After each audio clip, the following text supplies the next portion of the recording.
Spring is often associated with deep cleaning and decluttering our house, but should we be doing the same for our body? Welcome back to another episode of the Mental Health Break podcast. Bridgit Danner, a licensed acupuncturist and detox specialist, joins me today to tell us about the proper ways to detox for better mental and physical health. Hi, I'm Dr. Nafisa Sekandari, a licensed clinical psychologist specializing in anxiety-based disorders. I created the Mental Health Break podcast to give you simple, actionable, step-by-step strategies to help you prioritize your mental health. Mental illness can cost you time and money. Ignoring your symptoms will only make the problems worse. Taking time out of your busy day to dedicate to improving your mental health can lead to long-term health and wellness. In this podcast, each week you'll learn tips, tricks, and proven strategies to help you regain control of your life, all while prioritizing your mental health. If you want to improve your life, regain control of your mental health, and feel empowered, you're in the right place. Let's get started. Today's episode is brought to you by the Transforming Anxiety course, an online, self-paced anxiety course to help you manage and control your anxiety from the comfort, privacy, and convenience of your own home. Learn how to transform your anxiety in just 6 short weeks. Course registration is now open, and for a limited time, save 50% off the total course price. That's 50% off 6 months worth of therapy material. Enter code APRIL at the time of checkout. To learn more, visit transforminganxiety.com/course. Today, I'm joined by Bridgit Danner, who will be talking to us about the importance of detoxing for better mental and physical health. Let me briefly introduce her before I bring her on. Bridgit Danner has been a licensed acupuncturist since 2004 and a certified functional diagnostic practitioner since 2015. She has given over 12,000 treatments in her career. Her interest in natural health grew from an interest in protecting the environment. Even as a child, she was donating her allowance to Greenpeace and writing cosmetic companies to ask about their practices. While busy running a busy integrative wellness center in Portland, Oregon, she developed an environmental illness due to toxic mold in her home. Already experienced in hormone management and nutrition, she became acutely aware of the powerful impact of the environment on her health. She and her family lost their house and everything in it to toxic mold, and they moved 1,000 miles to the Arizona desert to heal. Bridgit now educates about toxins and detox through her online community and coaches women on how to detoxify through a functional approach. So, hi, Bridgit. Thank you for joining me for the Mental Health Break podcast. I'm so excited to talk to you today. Likewise. I think we're going to have a great conversation today. Totally. Your story just really fascinated me about just the process of detoxing, but also your own personal journey. I just shared some background information about you, but can you tell me a little bit about your background as an acupuncturist and then also coaching? And then we can get into your story later about how you ended up with getting interested in detoxing. Sure. It's all pretty interrelated. I was, for whatever reason, really interested in the environment as a young child and concerned about environmental issues. So I originally studied art in college, but then I was like, this isn't the right degree to change the world. And I want to do that. So I was looking at going into environmental law, or I was just kind of looking around, but I was pretty personally interested in natural medicine. So I ended up going to Chinese medicine school with a vision that when I graduated, I would also teach classes about the environment and stuff like that. So then I went into practice and, I was doing the typical acupuncturist things of treating pain and stress and digestion. And it wasn't really as focused on the environment. And I was living in Portland, Oregon, which is pretty environmentally aware as well. And then I got sick. I was sick for a long time and working on my health with nutrition and, different lifestyle modifications. But I just was kept getting sick until I finally got this mold illness diagnosis. And you asked about coaching. In the midst of that, I guess after my son was born, I got my first coach to kind of help me cope with my own stress after having him and being a business owner. And I got really fascinated by coaching as a modality and online world. So I had this clinic practicing acupuncture, but I started trying to kind of move into the online world of coaching. And a little ironically, like when I started working more at home is when I got sicker because my home was making me sick.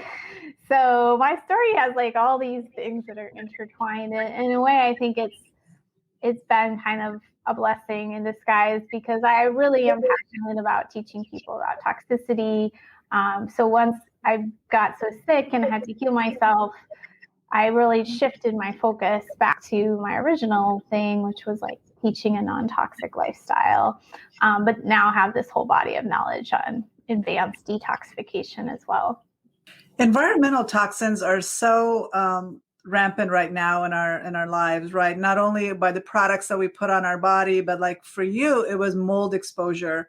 I've heard a lot about mold exposure, but I don't know too much about what are the symptoms. How do you know it's mold? What did you go through? Just tell me a little bit about your personal journey with your illness and how you identified it to be mold, and what you ended up doing about it. Yeah, I think it's a good thing for people to get on their radar because it's still not very well talked about, and a lot of the symptoms overlap with other things. So you can go on, like I went on like 8 years without knowing. It's a long time to be having different symptoms. So for me, I was having a regular period, anxiety, insomnia, which certainly overlap. A lot of like IBS gut issues. Let's see, fatigue, sick a lot often. What I would say for me in my early stages, getting sick really often with like recurrent colds and flus was big for me, and then like chronic back pain.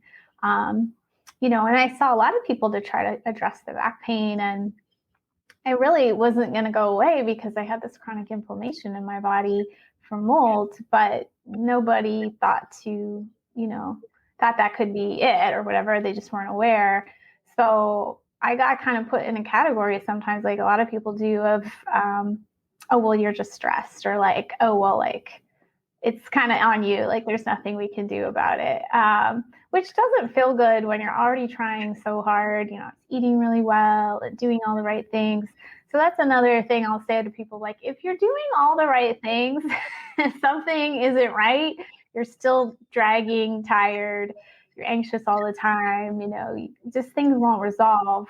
I think it's often a toxicity issue. And it could be mold, or it could be, heavy metals or some other toxic load. We also make biotoxins from like things like dental infections and infections in our gut. So there's lots of ways we can be toxic, and mold, it will affect every body system. So it can be, mood, gut, skin issues, asthma, runny nose, eyes are irritated. Even if, say, you're in a house and there's 5 people in the family, one could have no symptoms, one could have gut symptoms, one could have more mood symptoms, kids can have ADD. So everybody can be different, and then it makes it pretty hard to recognize a commonality when everybody's experiencing different symptoms. Is there a test that you can take that literally will say you have mold toxicity in your body? Yeah, there are now. So the mold produces a lot of different compounds, but one thing that it produces is called mycotoxins. So there's a urine test or a blood test for mycotoxins, and there are probably about 4 different types of home testing you can do as well. So if you suspect your home or your vehicle or your work, really environmental illness means not just treating your body, you have to also address the environment. So if you think it's a current exposure, I actually will tend to have people test the home first, then the body. It doesn't totally matter the order, but whatever the location is sort of the primary cause, right? So sometimes I just say, we'll just start there. Well, it's interesting that you said the more you work from home, the sicker you got. And COVID has made us work from home the entire year. And so a lot of people might be having these symptoms. And I think that's why your story intrigued me, and that a lot of people are home more, and they might be feeling sick. They might be feeling anxious, but there's so much going on outside of us that it's hard to point it out and say it might be an environmental toxin in my home. It really is. And, there's some people will say, like, well, if you go on vacation and you feel better, then it's your home. But well, when you're on vacation, you generally feel better. Like, everyone feels better. So I never had an experience where I would come back and forth and feel like, oh, it must be my home. Like, it was never clear to me. We didn't have any visible molds. We did have a musty basement. And I was thankful that finally, like, I got some encouragement to test and check that. So yeah, homes can be, this is depending, how can I say, lots of homes can potentially be moldy. The main reason I moved to Phoenix was because it's drier. There is mold here. I still run into it. Our older construction with cinder block tends to be moldy. So if you go to an old church or old school, you see it here sometimes, but a lot less because things dry so quickly. I used to live in Oregon. Obviously, nothing dries quickly there all winter long. So humidity is a factor. But old home or new, if there was a construction issue, if there was a leak that wasn't handled correctly, if the gutters aren't draining correctly, if there's water in the crawl space, there's just a lot of like construction type issues that I can say for myself, like, I didn't care about any of that stuff before when it came to a home.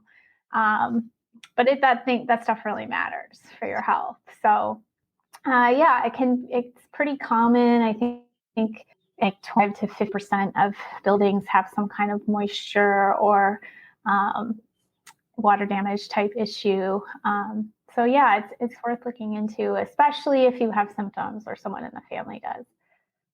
I know I used to go to school in Northern California, which is close to Oregon, and I'd come back home. My clothes smelled like mold.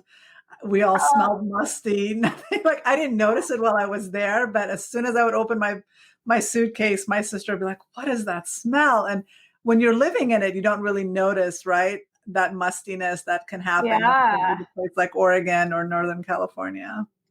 Yeah, so places like that, just as people are wondering, well, what can I do? You can run a dehumidifier in your home. You can, run fans. If you think of places like the tropics, they're also very humid.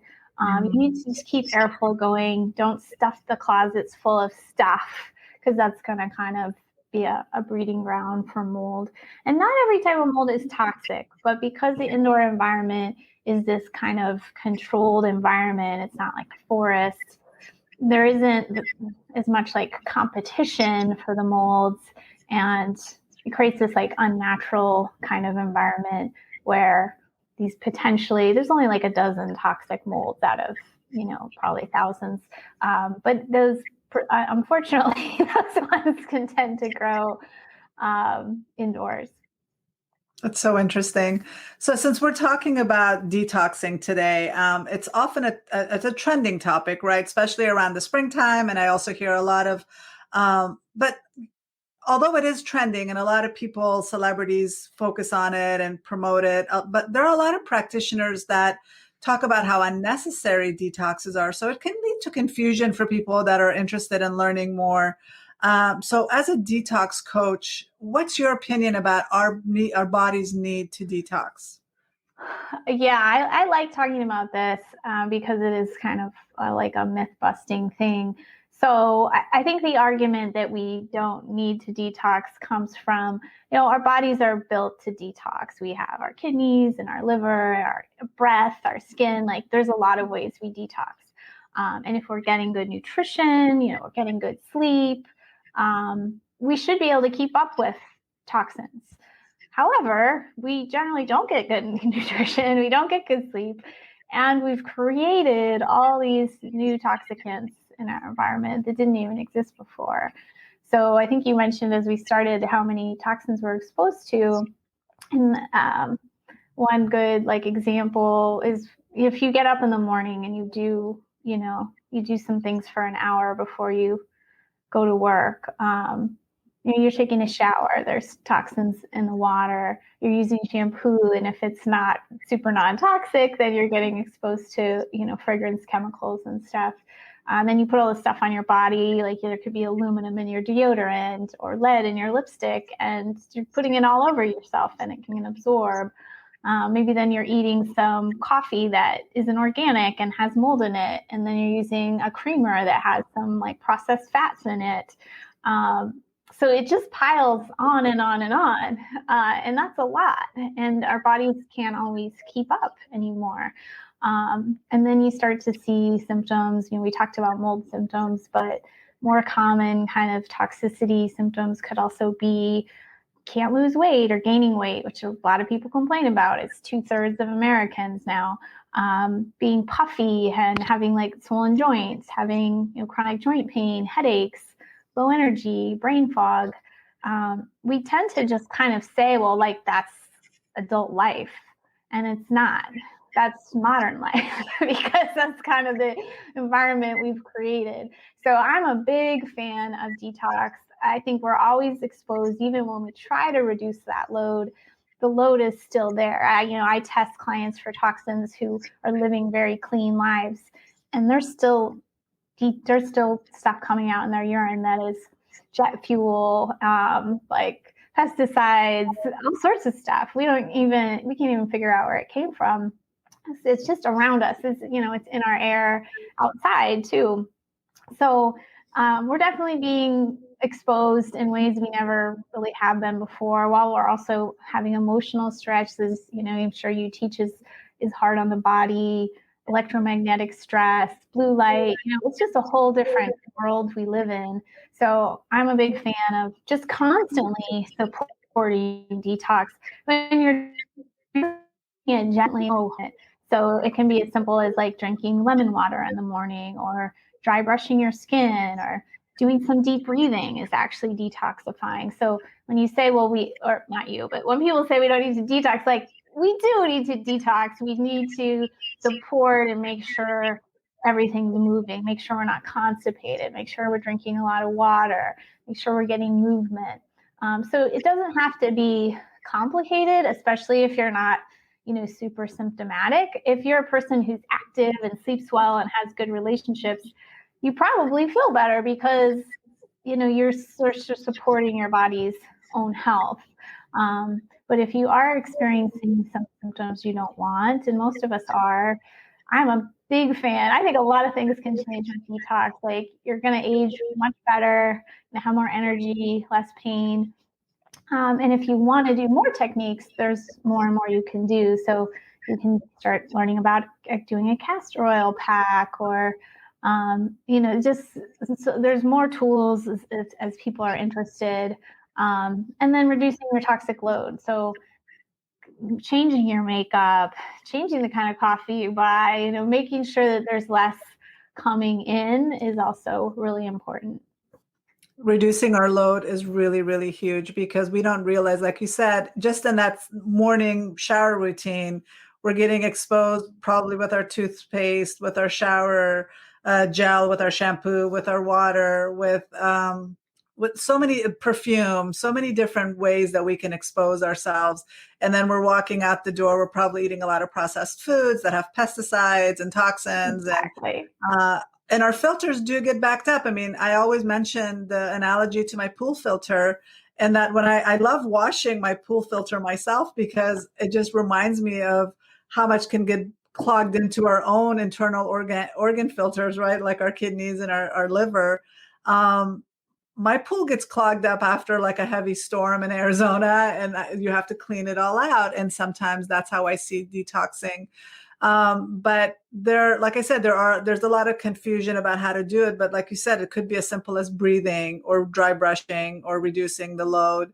So how do you feel about, like, before we get into that, what are some ways that we can detox for better mental and physical health? Can you give us some examples besides the body brushing? You mentioned castor oil packs. What are some other ways that we can detox? Castor oil packs I'll focus on a bit longer because one thing that's really important for mental health is gut health. So we make neurotransmitters in the gut, and then we detoxify a lot of things through the gut, like excess estrogen or used estrogen. So gut health is super important for mental health. It's not the only factor, but castor oil packs can help you have bowel movements. Is one thing they can do in a very gentle way. So we have some resources on our website about that. There's a type of pack I really like that's a lot less messy to use. You can even put a little essential oils in there you can use digestive ones, or you could use something like lavender, which actually like increases GABA reception in the body, so it's calming. And then it gets absorbed with that kind of hot environment of the castor oil pack. So I'm a big fan of like kind of layering treatment. So if you're going to take the time to do some self-care, like maybe you're doing your castor oil pack with essential oils, like while you listen to a meditation or do some breath work. And then maybe you're lying in the sunshine as well. So you can do a lot at once, but definitely make sure your bowels are moving. For good mental health, doing things like good probiotic, or eating a lot of fiber. A lot of different types of fiber will feed your microbiome. And microbiome, again, is important for the correct neurotransmitter production. So avoiding like simple sugars and carbs and getting a lot more complex food into you. I'm a big fan of fish oil. It's really needed for the brain. It kind of protects the brain. It's also needed to keep down inflammation in the gut. So you can either be eating some clean fish, clean like wild fish a few times a week, or you can be taking some fish oil. So those are a few things for the gut. Talking about mold, it can really affect mental health. I think it's probably an underdiagnosed cause of some mental health issues. So if you are experiencing some like kind of unresolved, or I was just listening to a lecture about this, if you feel like your anxiety doesn't have like a known stressor and you've been trying to work with a practitioner and it's just not coming down, that can be the stress response you're in from your body being toxic. So just something to kind of keep in mind, that actually being in that physical stress of illness gets you into that fight or flight state. Then you can feel like you have persistent anxiety. You can have mood swings, or it can go more to depression and depersonalization. So there's a lot of tools to remove mold. We talked a little bit about like dry brushing, lemon water. There's supplements called binders that help bind up that mold in the body, and it can bind other toxins like heavy metals as well.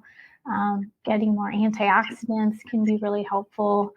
So obviously you kind of want to know what you're dealing with before going there, but I just want to share that there are tools to detox that can support mental health as you work on other kind of ways to support mental health. You mentioned binders. Are there some safe binders that we can try initially, or should we do that when we're working with a trained professional? Well, one simple one is activated charcoal. It's pretty affordable, and you can probably find it at your local store. You don't want to take it. It can bind beneficial nutrients and minerals, so you don't want to just like take it constantly.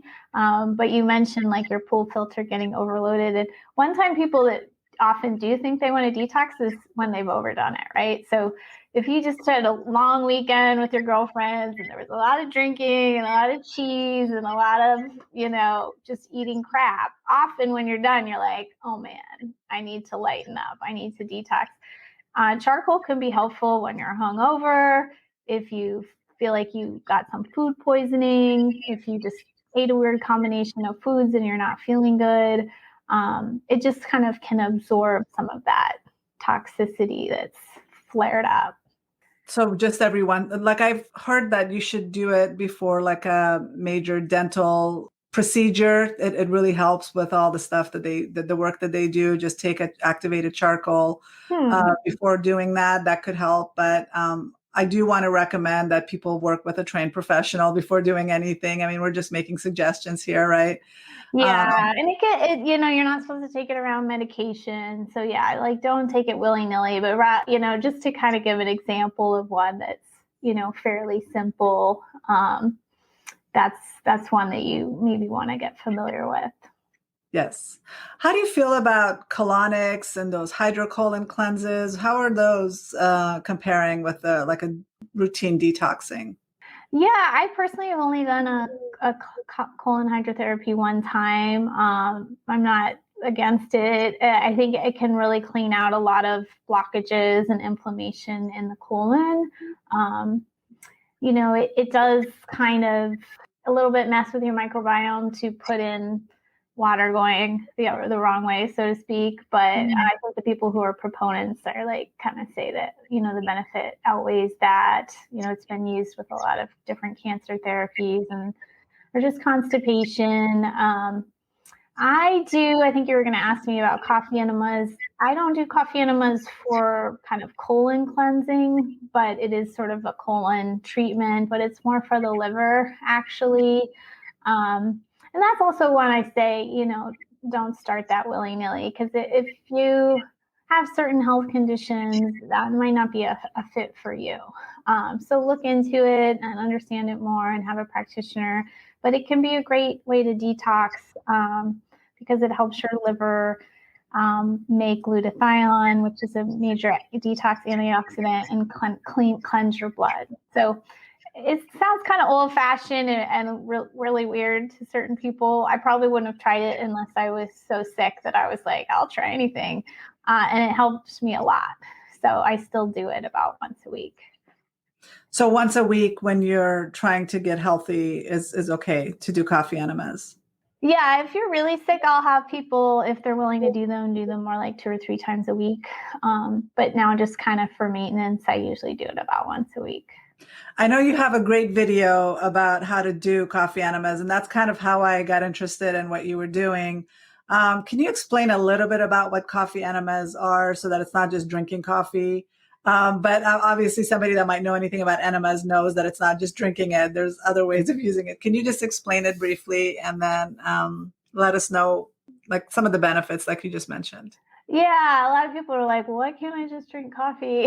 But it's different. So you're using a light roast coffee and you use it in like a bag or a bucket with a tube, and you just put it like a little bit up your butt, basically. It's just a means of absorption, right? And there's lots of like suppositories and different ways we use this as a medicine that just kind of aren't in favor or, aren't popular in the US that are actually still pretty popular, like in Europe and stuff. So it's interesting. It's not that crazy or messy or anything because you can control the liquid. So you get some of this light roast kind of strong coffee, and I have instructions on it.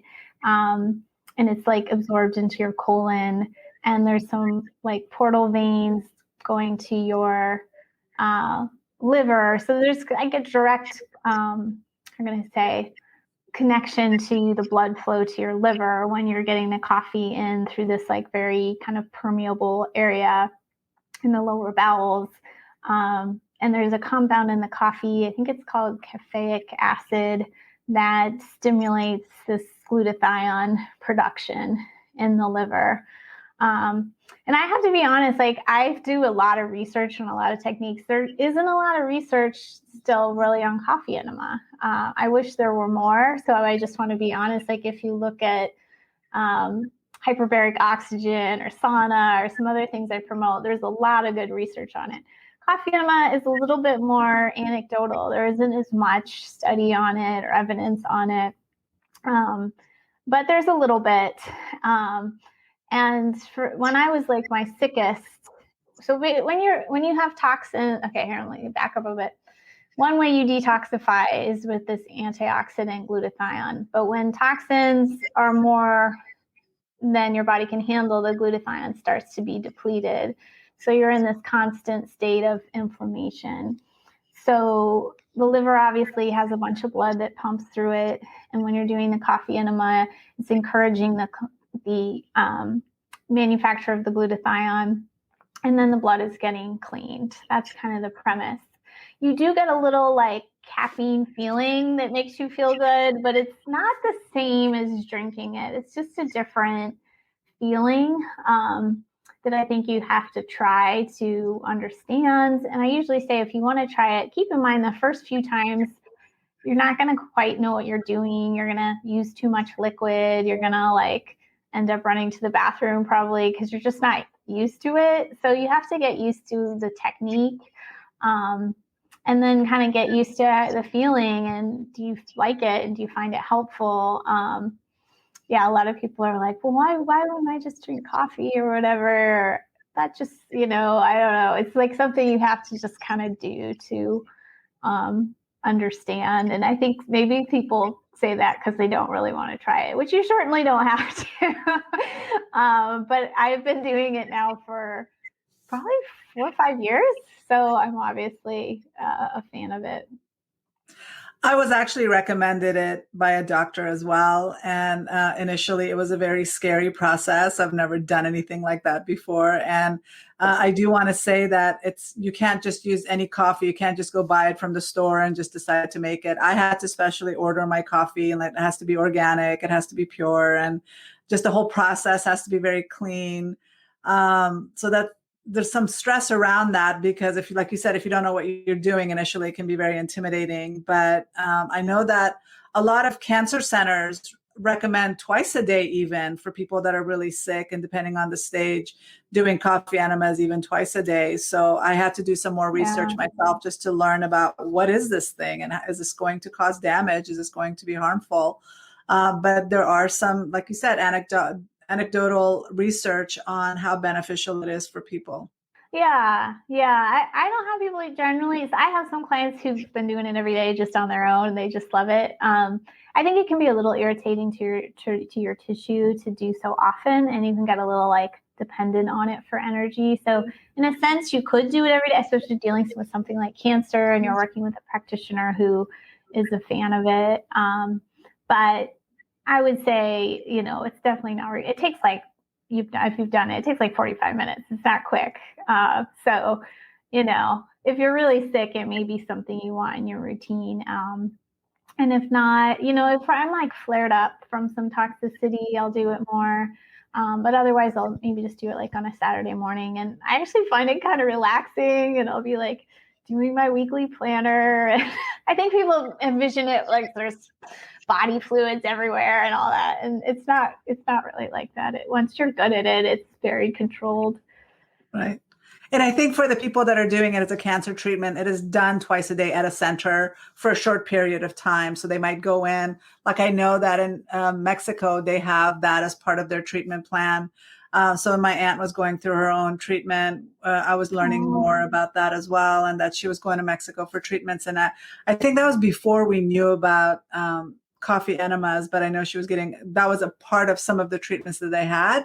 I don't think that she was getting it at that time, but I've since learned more about it, and it's fascinating information, and it's just a different technique, and it's just about knowing different types of styles and see what works for you. For some people, it could be doing a coffee enema, others could be a juice cleanse. So if people are not into something as strict as a coffee enema or invasive, can people use certain foods or supplements, and like there's juicing that people do? Can you talk a little bit about foods and supplements as a way of detoxing? Yeah, when I had a clinic, I would do more like group detoxes. I don't really focus on food detox as much now because we focus a little bit more on these other aspects of detox, but not that food and juicing isn't important. It's just sort of we've changed our own focus. Yeah, just even like a diet like the Whole30, right? It's like all real food, and you're, avoiding processed foods and additives and stuff. People can find that incredibly cleansing because they've taken all that toxic load of all the additives and stuff out. So something as simple as that can be a big deal. I mean, sometimes people aren't aware of how much junk they're eating until they intentionally say, I'm just eating whole food. And it really lets your body recover, and you're getting more nutrients from the food when it's whole food. You're getting that fiber for the microbiome, like we talked about earlier. So that can be really simple, or, dedicating to adding a salad a day to your routine, or a green smoothie. And there's lots of recipes online where you're putting in spinach and berries and almond milk and protein powder. Like, it can be pretty simple.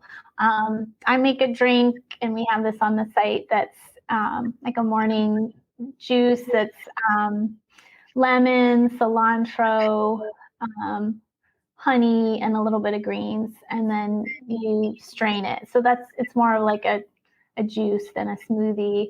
But it's very detoxifying and alkalizing, and it only takes, a couple minutes to make. So that can be a nice thing in the morning to give you a little energy, just kind of clear you out, get hydrated.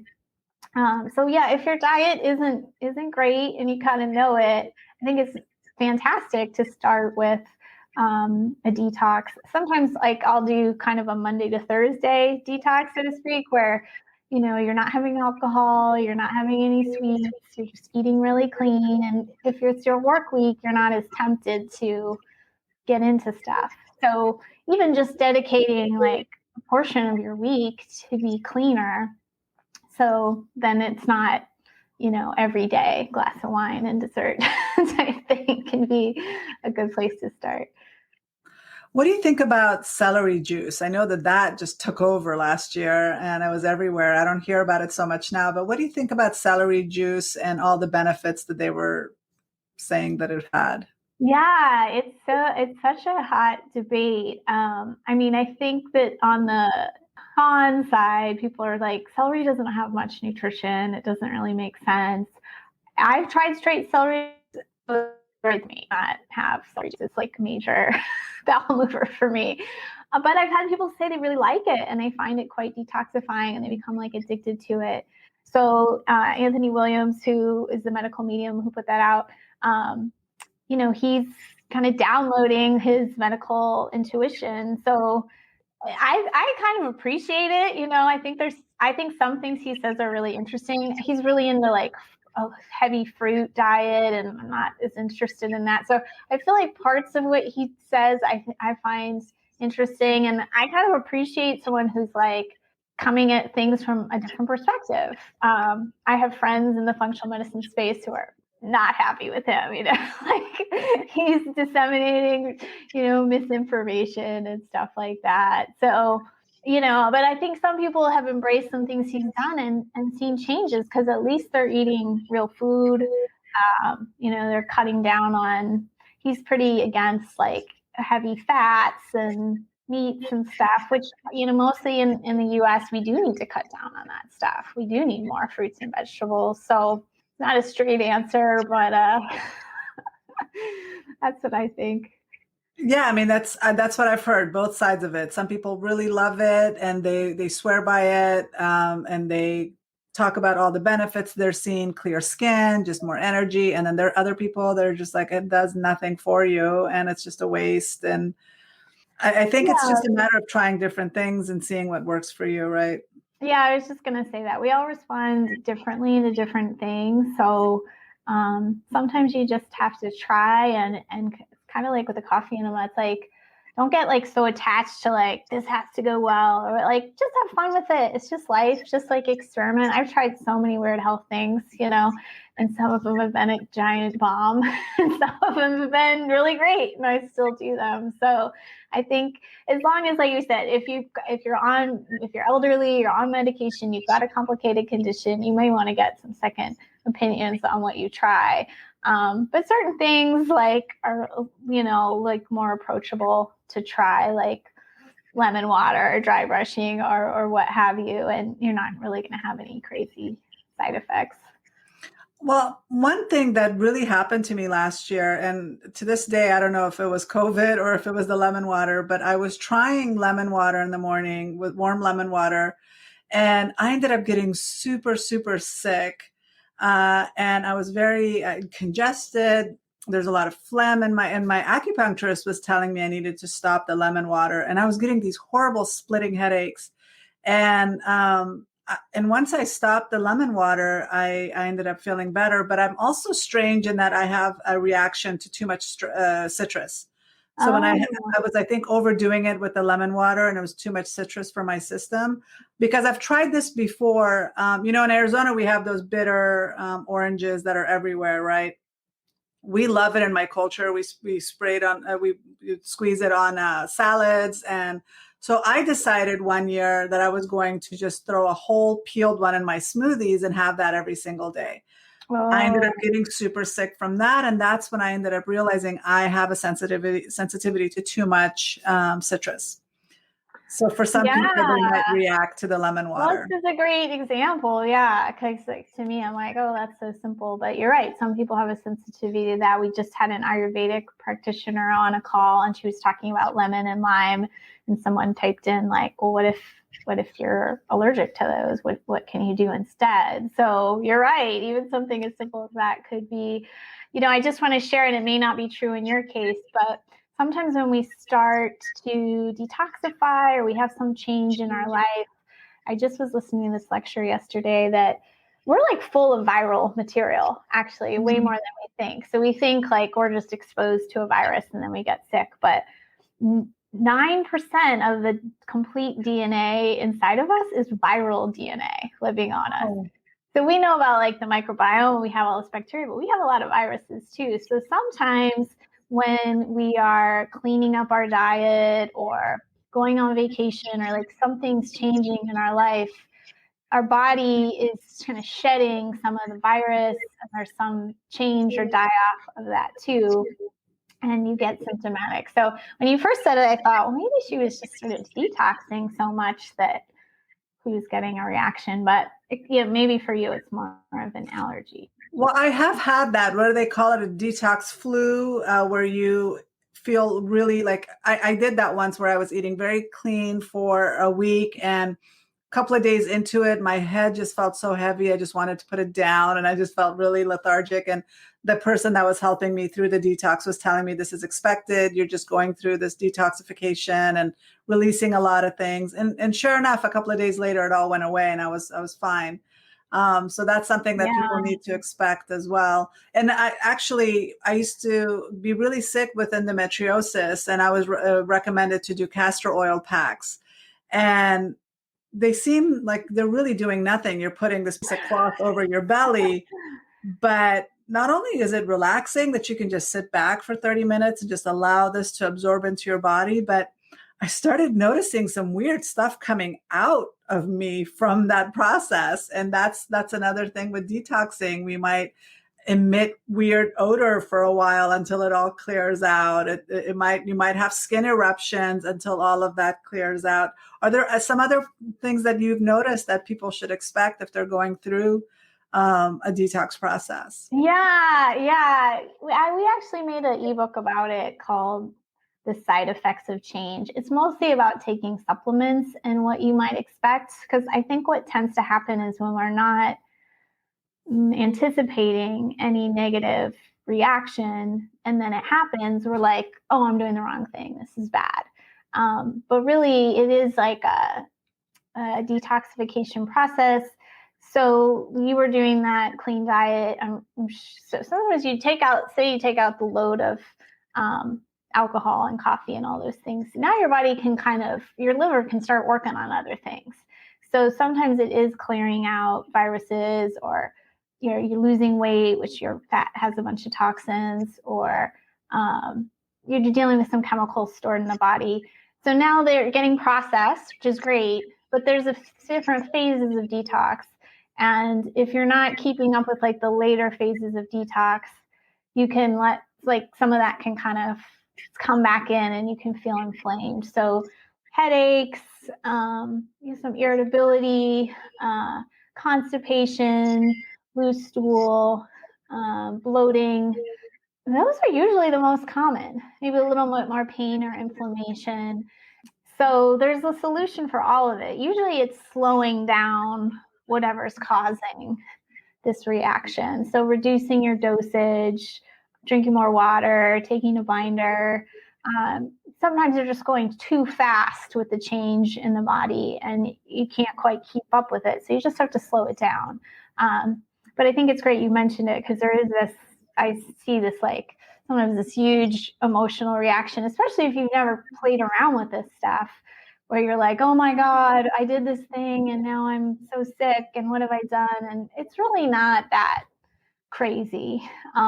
It's just your body's healing. Like even when we get a flu, we think, oh, the flu made me tired, but it's not that. The virus is present, and then your immune system is reacting with some inflammatory agents, and that's what's making you achy and tired and stuff.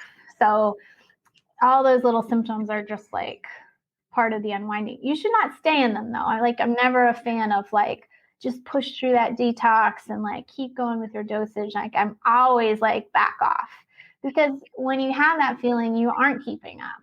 It's too much for you to handle. So you need to adjust it with your practitioner, or just back off a bit. Or maybe like you said, it's just a bad day. When you're doing a detox program where you give up coffee and start eating clean, usually a few days in or right away even, you might crash because you're not used to having no caffeine.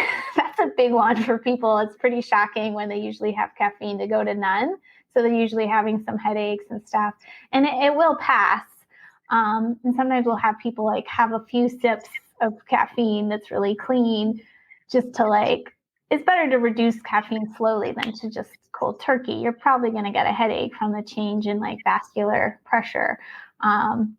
So yeah, you can have, little symptoms. It's just like, say you go to work out and you haven't worked out in a while. You're going to be sore if you do a lot. And we know this, but with detox and diet changes, we still tend to get like up in arms. Like, why is this feeling off? I like that analogy of working out, but like you said, when we're working out initially, we know we're going to be sore for a couple of days, but if you're in a lot of pain and it lasts for more than a couple of days, you've overdone it. And it's the same thing with detoxing, right?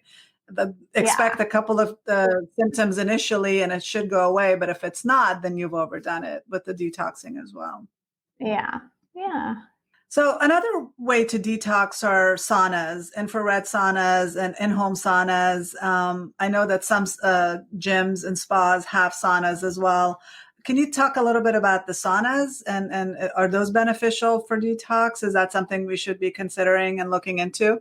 Yeah, there's so much research on sauna that's really positive. The kind of traditional sauna was more of a Finnish sauna, or even I think like a sweat lodge in Native American.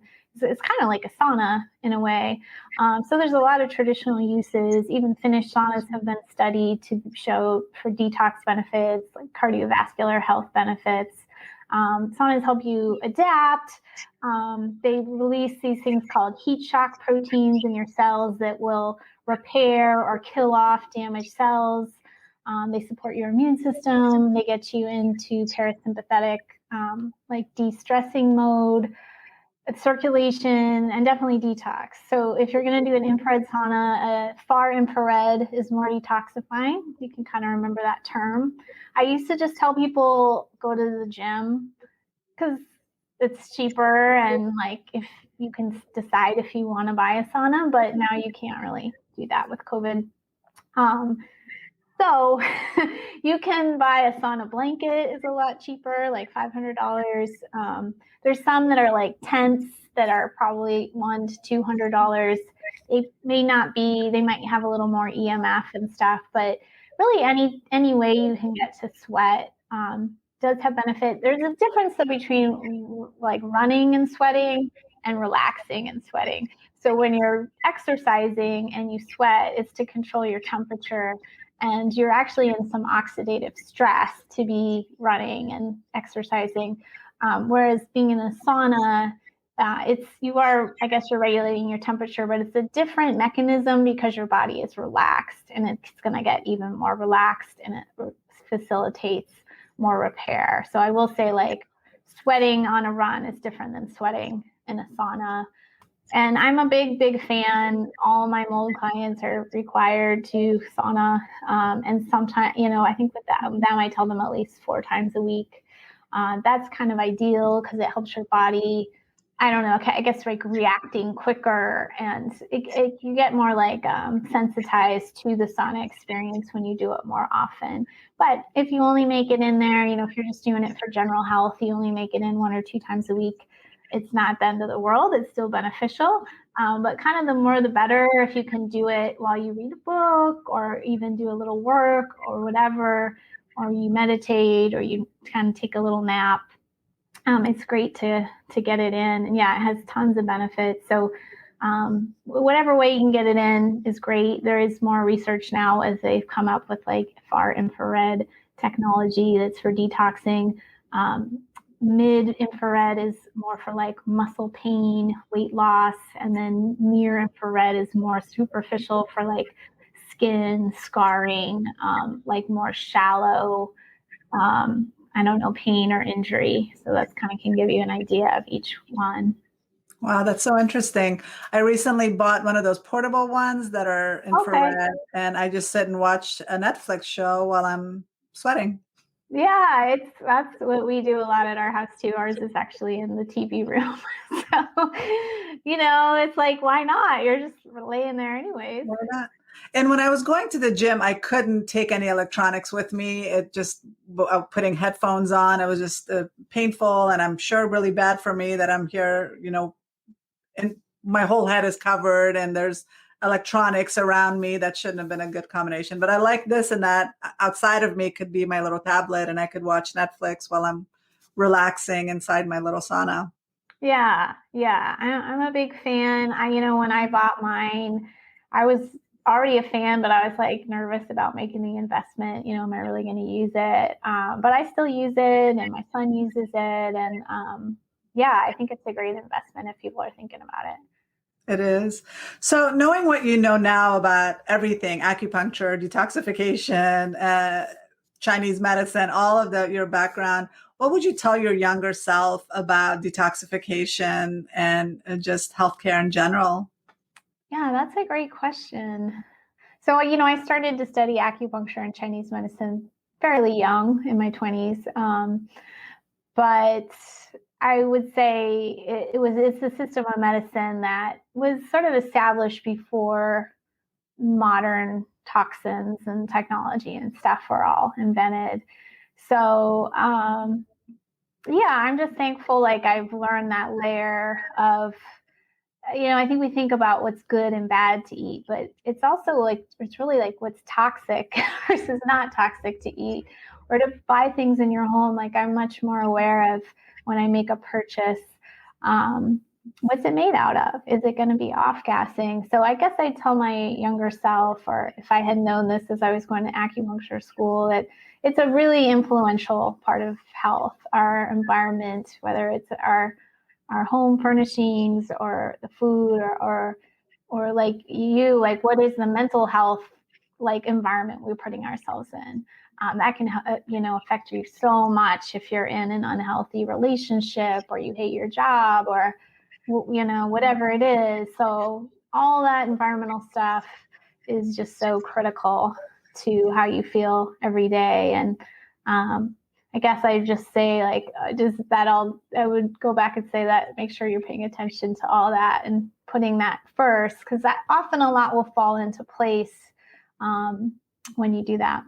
Definitely good advice for your younger self. I think if we all could do better, we would have if we knew back then what we know now, right?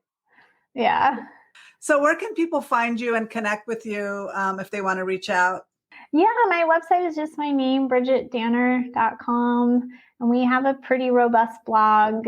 We put out a new blog at least once a week. And then we have a whole page of free resources where I have like that green morning drink. And we've got, a food book and a side effect book. And so we have a bunch of free ebooks if you want to peruse those. And yeah, it's all my name, which is bridgitdanner.com. And you're also on YouTube. You have some videos on there as well, or? Yeah, I think it's Hormone Detox Shop is our YouTube name. But yeah, that coffee enema video is my most popular video on YouTube.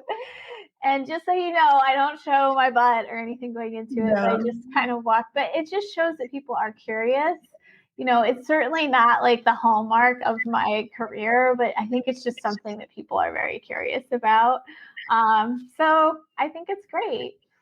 Well, that's how I found you, and I found it very interesting. And you really explained it step by step in a way that, because I've mentioned it to my patients before, but it's kind of hard to explain. And then here's a video that you don't show anything personal. You show the process. You show where to hang your coffee enema, and you show the tub, and it's nothing invasive. So Yeah, I think it gets people more comfortable. And I'm sure in your practice too, it's like everything seems scary until you break it down into just like, okay, first step, buy your coffee and your bag. Okay, step one done. Now it's like, then, it takes a lot. I'm writing a book right now and it's a lot and I could be very overwhelmed, but I'm like, this is step by step and this is our timeline. And we just sit on our chair and get our writing done. So when yeah. you take all that out of it and just take it like step by step, you realize it's not so crazy. Well, for me, it was great because I didn't have to make that video. You already had done it. So thank you. Yeah, you just share it. Yeah. Well, Awesome. thank you so much for having this conversation with me and making the time. I really appreciate it. It was really fun. If you're interested in trying any of the strategies we talked about in this episode, please be sure to get guidance and support from a trained medical professional. To learn more about Bridgit, please visit transforminganxiety.com/17. If you're enjoying the Mental Health Break podcast, please don't forget to subscribe so you'll always know when there's a new episode. If you're listening on Apple Podcasts, please be sure to give us a review or a 5-star rating since that'll help others find the podcast. I can't wait to see you here next week. Same time, same place. Bye for now.